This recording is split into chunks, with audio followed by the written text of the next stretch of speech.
Hello, ഇന്നത്തെ കഥയിലേക്ക് എല്ലാവർക്കും സ്വാഗതം. അങ്ങനെ സച്ചിക്ക് ഏറെക്കുറെ ഉറപ്പായി എന്തായാലും ഇനി ശ്രുതി കല്യാണത്തിന് വരാൻ പോകുന്നില്ല എന്ന്. അതുകൊണ്ട് തന്നെ രേവതിയെ മാറ്റി നിർത്തിയിട്ട് അവൻ പറയുന്നുണ്ട് ദേവുവിനെ പെട്ടെന്ന് തന്നെ കോളേജിലേക്ക് പറഞ്ഞു വിടാൻ.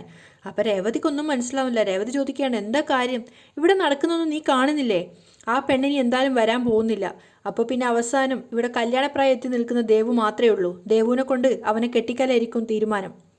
അതിനുള്ള ബുദ്ധിയൊക്കെ അവർക്കുണ്ട്. കാല് പിടിച്ചിട്ടാണെങ്കിലും അവരാ കാര്യം ചെയ്തിരിക്കും. പറഞ്ഞൊക്കെ ഓർമ്മയുണ്ടല്ലോ. ദേവുവിനെ വേഗം കോളേജിലേക്ക് അയക്കാൻ നോക്ക്. അപ്പോൾ സച്ചി പറയുന്നിട്ടിപ്പോൾ രേവതി ആകെ കൺഫ്യൂഷൻ ആവാണ്. അവൾ പറയുന്നുണ്ട്, ചുമ്മാ ഓരോന്ന് പറയാതെ. അപ്പോൾ സച്ചി വീണ്ടും പറയാണ്, നിങ്ങളുടെ നല്ലതിന് വേണ്ടിയാണ് ഞാൻ പറയുന്നത്. പിന്നെ ശ്രീകാന്തിനോടും എങ്ങോട്ടേക്കെങ്കിലും മാറി നിൽക്കാൻ പറഞ്ഞേക്ക്. ഇനി അവസാനം പെണ്ണ് വന്ന് ഇവനെ ഒളിച്ചോടി പോയി കഴിഞ്ഞാൽ അവസാനം ആ പെണ്ണിന് ശ്രീകാന്തിനെ കൊണ്ട് കെട്ടിക്കും. രേവതി ആകെ കൺഫ്യൂഷനിലായിട്ട് നിൽക്കുകയാണ്. അപ്പോൾ സച്ചി പറയുന്നുണ്ട്, പരസ്പരം പിടിക്കാത്ത രണ്ടുപേരെ പിടിച്ച് കല്യാണം കഴിപ്പിക്കല ഇപ്പോഴത്തെ ട്രെൻഡ്. നീ കണ്ടോ രേവതി, ആ പെണ്ണ് വരാനൊന്നും പോകുന്നില്ല. ആ പെണ്ണ് വന്നാ എന്നെ വിളിക്കണം, അപ്പോൾ ഞാൻ വരാം എന്ന് പറഞ്ഞുകൊണ്ട് അവൻ ഓട്ടത്തിന് പോവുകയാണ്, അമ്മയോട് യാത്രയും ചോദിച്ചുകൊണ്ട്. അമ്മയോടെന്ന് പറയുമ്പോൾ ചന്ദ്രയോടല്ല കേട്ടോ, രേവതിയുടെ അമ്മയോട്. സച്ചി പോയിട്ടും രേവതി കുറച്ചു നേരം ആ ഒരു ഷോക്ക് തന്നെയാണുള്ളത്. കാര്യം എന്താണെന്ന് മനസ്സിലാവാതെ ദേവും ലക്ഷ്മി അമ്മയെ നോക്കിക്കൊണ്ട് നിൽക്കുന്നുണ്ട്. കുറച്ചു നേരം കഴിഞ്ഞ് പൂമാല കെട്ടുന്നതിനിടയ്ക്ക് ദേവു ചോദിക്കുന്നുണ്ട്, ചേച്ചി ഈ കല്യാണം നടക്കുമോ? അപ്പോൾ ലക്ഷ്മി അമ്മ പറയുന്നുണ്ട്, എന്താടി നീ ഇങ്ങനെയൊക്കെ ചോദിക്കുന്നേ? അല്ല, പെണ്ണിതുവരെ വന്നില്ലല്ലോ. സച്ചേട്ടൻ പറഞ്ഞതുപോലെ ഇനി ആ പെണ്ണ് ഓടിപ്പോയി കാണുമോ? അപ്പം ലക്ഷ്മി വീണ്ടും പറയുന്നുണ്ട്, ഒന്ന് മിണ്ടാതിരിക്കുമോളെ. ഇനി ഇതെങ്ങാനും ആ ചന്ദ്ര കേട്ടാ അത് മതി. അവർ കേട്ടാ എനിക്കെന്താ? കണ്ടതല്ലേ, വന്ന ഉടനെ അവർ അമ്മയുടെ മെക്കിട്ട് കയറുമായിരുന്നു. ഇൻസൾട്ട് ചെയ്തില്ലേ അമ്മേ? അപ്പം ലക്ഷ്മി പറയുന്നുണ്ട്, അത് വിട്ടേക്ക് മോളെ. അതിനവർക്ക് സച്ചി നല്ല മറുപടി അപ്പം തന്നെ കൊടുത്തല്ലോ. അതിനുശേഷം രേവതിയോട് പുഞ്ചിരിച്ചോണ്ട് ചോദിക്കുന്നുണ്ട്, സച്ചി ആളാകെ മാറി അല്ലേ മോളെ? അപ്പം രേവതി നിറഞ്ഞ ചിരിയോടെ പറയുന്നുണ്ട്, ഞാൻ പറഞ്ഞില്ല അമ്മേ, ഇപ്പം എന്നോട് വഴക്കിടാറേ ഇല്ല. അച്ഛമ്മയുടെ അടുത്ത് പോയിട്ട് വന്നതിന് ശേഷം കുടിക്കാറുമില്ല. എന്നോട് സ്നേഹത്തോടു കൂടി മാത്രമേ ഇപ്പോൾ പെരുമാറാറുള്ളൂ. അത് കേട്ടപ്പോൾ ലക്ഷ്മി അമ്മയ്ക്കും അതുപോലെ ദേവുവിന് ഒത്തിരി സന്തോഷമാവുകയാണ്. അവൻ മാറുമെന്ന് ഞാൻ മുമ്പേ പറഞ്ഞിരുന്നല്ലോ. നീ ഇവിടുത്തെ ദേവിയുടെ കുട്ടിയല്ലേ, നീ എപ്പോഴും കരഞ്ഞുകൊണ്ടിരിക്കുന്നത് കാണാൻ ദേവിക്കാവോ? അവർ സന്തോഷത്തോടെ പറയാണ്. അത് കേട്ടപ്പോൾ രേവതിയും പുഞ്ചിരിക്കുന്നുണ്ട്. അതിനുശേഷം അമ്മ ചോദിക്കുകയാണ്, വീട്ടിൽ വേറെ പ്രശ്നമൊന്നുമില്ലല്ലോ? പെട്ടെന്ന് രേവതിയുടെ മുഖം വാടുന്നാണ്ടപ്പോൾ അവർ ചോദിക്കുന്നുണ്ട്, എന്താ മോളെ? ഏയ് ഒന്നുമില്ല അമ്മേ, ഞാൻ അവിടെ സന്തോഷത്തിലാണ്. അപ്പോഴേക്കും ചന്ദ്ര അങ്ങോട്ടേക്ക് വരുന്നുണ്ട്. രേവതി, ആ എന്താ അമ്മേ, ശ്രുതി വന്നായിരുന്നോ? വന്നിരുന്നെങ്കിൽ ഇവിടെ കാണൂലേ? അപ്പം ചന്ദ്ര ദേഷ്യത്തോടെ പറയാണ്, നിന്റെ തർക്കുത്തരം ഇത്തിരി കൂടുന്നുണ്ട്. വന്നാൽ അപ്പം തന്നെ എന്നോട് പറയണം. പെട്ടെന്ന് ലക്ഷ്മി പിന്നീന്ന് വിളിക്കുകയാണ്, അതെ എന്താ? ശ്രുതി വന്നാൽ പറയാം, അത് ഇവള് പറഞ്ഞോളൂ, നീ നിന്റെ ജോലി ചെയ്യ്. മക്കൾക്ക് മുന്നിൽ വെച്ച് അവരെ അപമാനിക്കുകയാണ്. മാല നന്നായില്ലെങ്കിൽ അത് നീ തന്നെ കഴുത്തിൽ അണിഞ്ഞോണ്ട് നടക്കേണ്ടി വരും. ചന്ദ്ര അവിടുന്ന് പോയപ്പോൾ ദേവു പറയുന്നുണ്ട്, എന്തിനാ അമ്മ അവരോട് സംസാരിക്കുന്നേ? രേവതിയും വിഷമത്തോടെയാണ് ഇരിക്കുന്നത്. കുറച്ചു നേരം കൂടി കഴിഞ്ഞപ്പോൾ ശ്രുതിയും മീരയും കൂടെ കാറിൽ വന്ന് ഇറങ്ങുകയാണ്. ശ്രുതി പരിഭ്രമിച്ച് ചുറ്റിലും നോക്കുന്നുണ്ട്. അപ്പം മീര ചോദിക്കുകയാണ്, എന്താടി നോക്കുന്നേ? ഞാൻ പറഞ്ഞില്ലേ മീര, അവൻ വരും. എടി ഞാൻ പറഞ്ഞില്ലേ അയാൾ വരില്ല. മീര സമാധാനിപ്പിക്കുന്നുണ്ട്. അപ്പോഴാണ് രേവതി ഇവരെ രണ്ടുപേരെയും കാണുന്നത്. അപ്പോൾ രേവതി പുഞ്ചിരിച്ചുകൊണ്ട് ദേവുവിനോട് പറയുന്നുണ്ട്, അമ്മയോട് പറ ശ്രുതി വന്നു എന്ന്. അപ്പോഴും മീര സമാധാനിപ്പിച്ചുകൊണ്ടിരിക്കുകയാണ്, ഞാൻ പറഞ്ഞില്ലേ അവൻ വരില്ല. അപ്പം സങ്കടത്തോടു കൂടി ശ്രുതി പറയുന്നുണ്ട്, അവൻ വന്നിവിടെ എല്ലാം പറഞ്ഞാൽ പിന്നെ എല്ലാം അവസാനിക്കും. ഷോ, എൻ്റെ അപ്പോഴത്തെ അവസ്ഥ നീ ഒന്ന് ഓർത്തു നോക്കിയേ. എന്താടി ഇത്? മീര ചോദിക്കുന്നുണ്ട്. ഞാൻ വരുന്നില്ല, തിരികെ പോവാന്ന് പറഞ്ഞതാ, നീയാ എന്നെ നിർബന്ധിച്ച് കൂട്ടിക്കൊണ്ട് വന്നേ. അതിനെന്താ ഇപ്പോ? ഈ വിവാഹം നടക്കും, അവൻ വരാൻ പോകുന്നില്ല. വീണ്ടും മീര ആവർത്തിച്ചുകൊണ്ടിരിക്കുകയാണ്. രേവതി പറഞ്ഞ പ്രകാരം ദേവു ചന്ദ്രയോടും ഭാമയോടൊക്കെ ആയിട്ട് പറയാൻ വേണ്ടി പോവുകയാണ് ശ്രുതി വന്നു എന്നുള്ള കാര്യം. കാരണം ശ്രുതി വന്നാൽ അറിയിക്കാൻ വേണ്ടി പറഞ്ഞിട്ടുണ്ടായിരുന്നല്ലോ. അപ്പം ചന്ദ്രയാണെങ്കിൽ ആകെ വെപ്രാളത്തിലാണ്. കല്യാണത്തിനാണെങ്കിൽ പുതിയ പുതിയ ഓരോ അതിഥികൾ വന്നുകൊണ്ടേ ഇരിക്കുന്നുണ്ട്. എല്ലാവരും രവിയും അച്ഛമ്മയൊക്കെ കൂടെ ചേർത്ത് അകത്തേക്ക് സ്വീകരിക്കുകയും അതുപോലെ അവരോട് കുശലാന്വേഷണം നടത്തുകയൊക്കെ ചെയ്യുന്നുണ്ട്. പക്ഷേ ചന്ദ്ര ഇങ്ങനെ മുള്ളും ചവിട്ടി നിൽക്കുകയാണ്. ഭാമേ, ഇനിയും വന്നില്ലല്ലോ ശ്രുതി, ആകെ മൊത്തം വെപ്രാളാ, നമുക്ക് അവളുടെ വീട്ടിൽ പോയി ഒന്ന് നോക്കിയാലോ? അപ്പം ഭാമ പറയുന്നുണ്ട്, ഈ മുഹൂർത്തത്തോട് അടുക്കുന്ന സമയത്താണോ നീ ഇനി അവളുടെ വീട്ടിൽ പോയി നോക്കാൻ പോകുന്നത്? ആലോചിച്ചിട്ട് ഒരു പിടുത്തവും കിട്ടുന്നില്ല. ഇനിയിപ്പോൾ എന്താ ചെയ്യുക? ഭാമക്കും അതുപോലെ തന്നെ ടെൻഷനാണ്. പക്ഷെ അപ്പോഴേക്കും ദേവു വന്നിട്ട് രണ്ടുപേരോടായിട്ട് പറയാണ്, ആൻറ്റി പെണ്ണ് വന്നു. അപ്പോഴാണ് ചന്ദ്രയ്ക്ക് സമാധാനമായത്. വന്നോ? എന്നിട്ട് പിന്നെ സന്തോഷത്തോടെ എല്ലാവരും കൂടി ശ്രുതിയെ ആനയിക്കാൻ വേണ്ടിയിട്ട് മുന്നോട്ടേക്ക് പോവുകയാണ്. ശ്രുതി ആകെ ടെൻഷനോട് കൂടിയാണ് മീരക്കൊപ്പം നടന്നു വരുന്നത്. പക്ഷേ ചന്ദ്ര സന്തോഷത്തോടെയാണ് വരുന്നത്. എന്നിട്ട് ശ്രുതിയുടെ കൈ പിടിച്ചിട്ട് പറയുന്നുണ്ട്, ശ്രുതി വാ മോളെ വാ, എത്ര തവണ വിളിച്ചു, നീ എന്താ ഫോൺ എടുക്കാഞ്ഞത്? ശ്രുതി ആകെ വിഷമത്തോടെ നിൽക്കുകയാണല്ലോ. അപ്പോൾ എല്ലാത്തിനും മറുപടി പറയുന്നത് മീരയാണ്. മീര പറയുന്നുണ്ട്, അത് ഫോൺ സൈലൻ്റ് ആയിട്ട് ബാഗിലായിരുന്നു, അതുകൊണ്ട് അറിഞ്ഞില്ല. അപ്പോഴേക്കും അച്ഛമ്മയും രവിയും ബാക്കിയുള്ള അതിഥികൾ കുടുംബാതികളും ഒക്കെ കൂടി ഇങ്ങോട്ടേക്ക് വരികയാണ്. അപ്പോൾ അച്ഛമ്മ കുറച്ച് ദേഷ്യത്തോടെയാണ് ചോദിക്കുന്നത്, നീയല്ലേ കല്യാണ പെണ്ണ്, ഈ സമയത്താണോ നീ കയറി വരിക? അത് കേട്ടത് രവിയും പറയുന്നുണ്ട്, അതെ കുറച്ച് നേരത്തെ വരണ്ടേ മോളെ. അപ്പം മീര പറയാണ്, അത് മേക്കപ്പ് ചെയ്യാൻ വേണ്ടി കുറച്ച് സമയം അധികം എടുത്തു, അതുകൊണ്ട് ഇത്ര നേരം വൈകിപ്പോയത്, സോറി. അപ്പോഴേക്കും രേവതിയുടെ അമ്മയും പറയുന്നുണ്ട്, എല്ലാവരും നേരത്തെ എത്തി, മോളെ കാത്തു നിൽക്കുക. അത് കേട്ടതും ചന്ദ്രക്ക് ദേഷ്യം വരുന്നുണ്ടായിരുന്നു. പക്ഷേ ശ്രുതി ഇങ്ങനെ ആകെ ഒരു പേടിയോടുകൂടിയാണ് നിൽക്കുന്നത്. അപ്പോഴേക്കും അച്ഛമ്മ ചോദിക്കുന്നുണ്ട്, ഞാനിത് നിന്നോട് ചോദിക്കണമെന്ന് വിചാരിച്ച് നിൽക്കുകയായിരുന്നു, നീ ഇത് എത്ര കാലം എല്ലാവരും ഇതൊന്നും മറച്ചു വെക്കും. അത് കേട്ടത് ശ്രുതി ആകെ കൂടെ പെട്ട്. എന്തായാലും ഒരു നാൾ ഇതെല്ലാവരും അറിയില്ലേ. അച്ഛമ്മ അടുത്ത ഡയലോഗ് കൂടി പറഞ്ഞപ്പോഴേക്കും ശ്രുതി ശരിക്കും ഞെട്ടുകയാണ്. നവീൻ വന്ന് തൻ്റെ കാര്യങ്ങളൊക്കെ ഇവരെ പറഞ്ഞു എന്നുള്ളതാണ് ശ്രുതി ചിന്തിക്കുന്നത്. എന്നിട്ടും ശ്രുതി പേടിയോടുകൂടി തന്നെ ചോദിക്കുകയാണ്, എന്താ അച്ഛമ്മേ, എന്ത് മറച്ചു വെക്കാൻ, എനിക്കൊന്നും മനസ്സിലാവുന്നില്ല. നിന്റെ കല്യാണക്കാര്യം നീ വീട്ടിൽ പറഞ്ഞിരുന്നോ? ഇല്ല. നിന്റെ അച്ഛൻ ഇന്ന് ഇങ്ങോട്ടേക്ക് വരുമോ? അച്ഛമ്മേ അത്. അപ്പോഴേക്കും ചന്ദ്ര ഇടപെടുകയാണ്, ഞാൻ പറഞ്ഞില്ലേ അമ്മേ, അച്ഛനും മോളും ഭയങ്കര പിണക്കത്തിലാ, ഇവർ തമ്മിൽ യാതൊരു ബന്ധവും ഇല്ല, വിളിക്കാറ് പോലും ഇല്ല. അപ്പോഴേക്കും അച്ഛമ്മ ദേഷ്യത്തോട് ചോദിക്കുന്നുണ്ട്, എന്ത് പിണക്കായാലും വിവാഹക്കാര്യം അറിയിക്കണ്ടേ, സ്വന്തം അച്ഛനല്ലേ. അച്ഛമ്മ ആ ഒരു പഴയ ശൈലിയിൽ തന്നെ ചോദ്യം ചെയ്യാണ് ശ്രുതിയെ, നിന്റെ വീട്ടിൽ നിന്നും മറ്റാരും വരില്ലേ, ബന്ധുക്കളാരും എവിടെ, നിനക്ക് അമ്മാവന്മാരാരും ഇല്ലേ? ആദ്യമായിട്ടാ ഒരു പെണ്ണ് അവളുടെ കൂട്ടുകാരിയും കൂട്ടി കല്യാണം കഴിക്കാൻ വേണ്ടി വരുന്നത്, മുതിർന്നവരാരും ഇല്ലാതെ എങ്ങനെയാ, നിന്റെ കൈ പിടിച്ചു കൊടുക്കണ്ടേ. അപ്പോഴേക്കും ചന്ദ്ര പറയുന്നുണ്ട്, ശ്രുതിക്ക് ബന്ധുക്കളായിട്ട് അങ്ങനെ ആരും ഇല്ല. പോട്ടെ, ബന്ധുക്കളില്ല, എന്നാൽ പിന്നെ സുഹൃത്തും നാട്ടുകാരൊക്കെ കാണില്ലേ.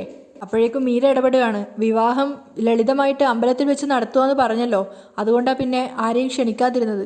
അപ്പോൾ രവി പറയുന്നുണ്ട്, എന്നാലും ഇങ്ങനെയുണ്ടോ മോളെ, ഞങ്ങളും ബന്ധുക്കളെയും കുടുംബക്കാരെയൊക്കെ ക്ഷണിച്ചിട്ടുണ്ടല്ലോ.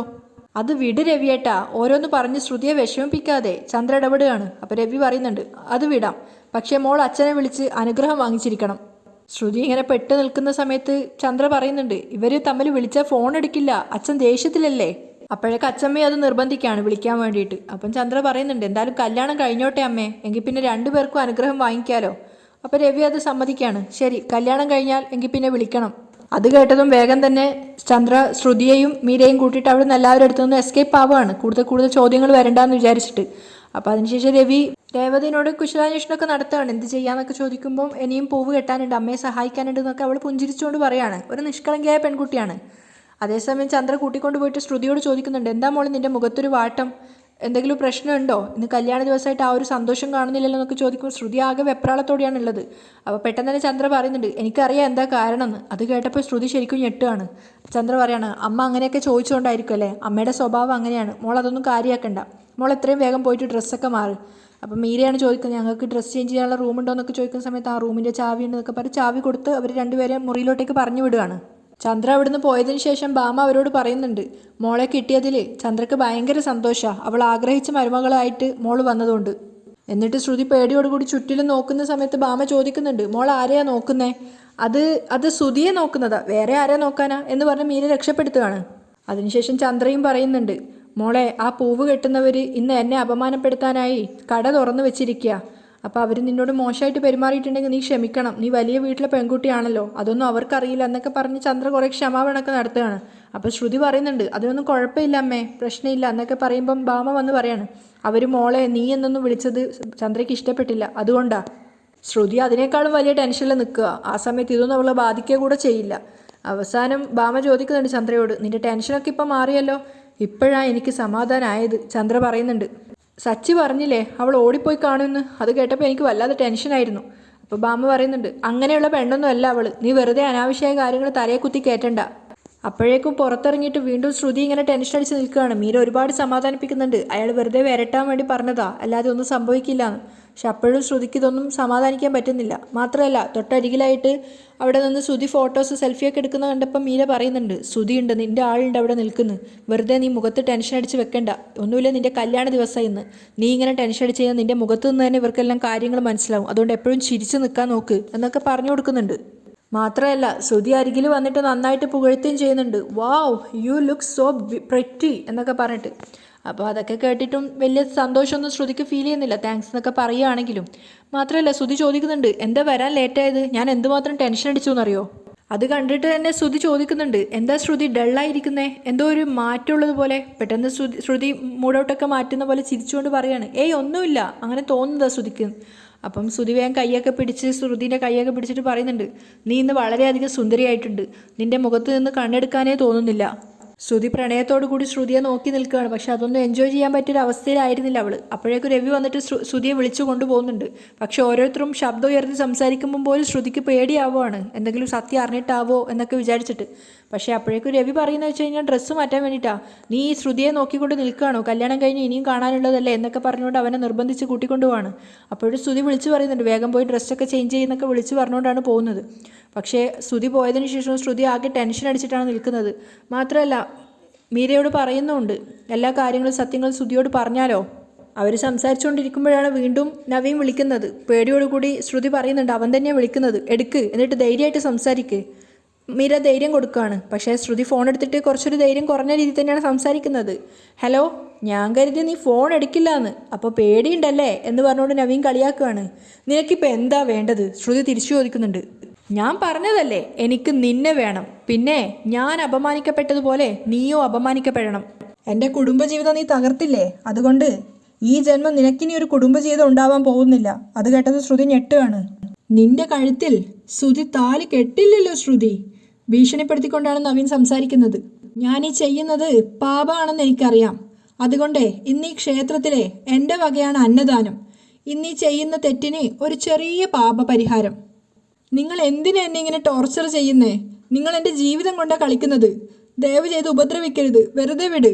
എൻ്റെ ജീവിതം കൊണ്ടല്ലേടി നീ കളിച്ചത്. എൻ്റെ ഭാര്യയും മകളും എന്നെ വിട്ടുപോയി, എൻ്റെ ജോലി പോയി. ഇതിനൊക്കെ കാരണം നീ അല്ലേടി ശ്രുതി. എൻ്റെ വകയായുള്ള അന്നദാനം നീ കഴിക്കണം, അത് മിസ്സാക്കരുത് കേട്ടോ ശ്രുതി. അപ്പോഴേക്കും ഞാൻ അവിടെ വരാം എന്ന് പറഞ്ഞുകൊണ്ട് നവീൻ കോള് കട്ട് ചെയ്യാണ്. അപ്പം മീര ചോദിക്കുന്നുണ്ട് എന്താ അവൻ പറഞ്ഞത്. അപ്പോൾ ശ്രുതി പേടിയോടെ പറയാണ് അവൻ ഇങ്ങോട്ടേക്ക് വരും, ഈ കല്യാണം മുടങ്ങും. ഞാൻ എന്ത് ചെയ്യും, ശ്രുതി കരഞ്ഞുകൊണ്ട് പറയാണ്. അപ്പം മീര പറയുന്നുണ്ട് കരയാതെ, ആരെങ്കിലും കാണും, നീ കണ്ണുനീര് തുടക്ക്, വാ മുറിയിലേക്ക് പോവാം. പക്ഷേ ശ്രുതി അപ്പോഴും മാനസികമായിട്ട് നല്ല ബുദ്ധിമുട്ടിലാണുള്ളത്. അവൾക്ക് എന്താ ചെയ്യേണ്ടതെന്ന് മനസ്സിലാവാത്തൊരവസ്ഥയിൽ നെഞ്ചൊരുക്കിക്കൊണ്ടിരിക്കുകയാണ്. അതേസമയം ദേവും പൂവെട്ടുന്നതിനിടയിൽ ദേവ് പറയുന്നുണ്ട് ആ പെണ്ണ് വരില്ല എന്നാണ് ഞാൻ കരുതിയേ, പക്ഷെ ഒടുക്കം അവൾ വന്നു. അപ്പം ലക്ഷ്മി ചോദിക്കുന്നുണ്ട് ഈ കല്യാണം മുടങ്ങണമെന്നായിരുന്നോ നിന്റെ മനസ്സിൽ? അതെ, ഒറ്റ വീക്ക് വെച്ച് തന്നാലുണ്ടല്ലോ. നല്ല രീതിയിൽ നടക്കാനായിട്ട് പ്രാർത്ഥിക്കും മോളെ. സുധിയേട്ടൻ്റെ കല്യാണം മുടങ്ങണമായിരുന്നു, എന്നാലേ അങ്ങനെ മുടങ്ങുന്നതിൻ്റെ വിഷമം എന്താണെന്ന് അയാൾക്ക് മനസ്സിലാവൂ. ദേവു പറയാണ് അതൊക്കെ വിട്, മറന്നുകളാ, ഇത് നമ്മുടെ വീട്ടിൽ നടക്കുന്ന കല്യാണം, നമ്മൾ കൂടെ തന്നെ വേണം. ലക്ഷ്മി പറയാണ്.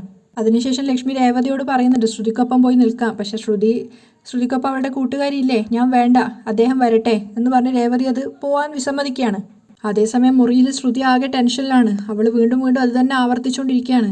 ഞാൻ പേടിച്ചതുപോലെ തന്നെ സംഭവിച്ചു, ഞാൻ വിവാഹിതയാണെന്നും എനിക്കൊരു കുട്ടിയുണ്ടെന്നും അവൻ എല്ലാവരുടെ അടുത്തും വന്ന് പറയും.